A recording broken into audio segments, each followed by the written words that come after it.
தீ ஓயாம எரிஞ்சா காதலுதான். அவளை கல்யாணம் முட்டுச்சு கை ரெண்ட புடிச்சு கொண்டாடும் சோகமும் காதல் தான். இனி எல்லோரும் காதல் செய்யுங்கடா, அத வாடாமல் வாழ வையுங்கடா. இங்கு வாழும் வரை மண்ணில் வீழும் வரை அதை காப்பாத்த முடிஞ்சா காதலி.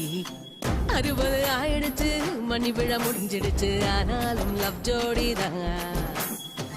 20 ஆரம்பிச்சோம் இன்னமும் முடியலையே நம்மோட லவ் ஸ்டோரி தான். இது வேலண்டைன் திருநாள் தான், புது உற்சாகம் தரும் நாள் தான். நாம என்னாலும் லவ் பேர்ட்ஸ் தான், வா தலைவா கும்மாளம் அடிப்போமே. 60 ஆயிடுச்சு மணி விழா முடிஞ்சிடுச்சு ஆனாலும் லவ் ஜோடி தான். 20 ஆரம்பிச்சோம் இன்னமும் முடியலையே நம்மோட லவ் ஸ்டோரி தான்.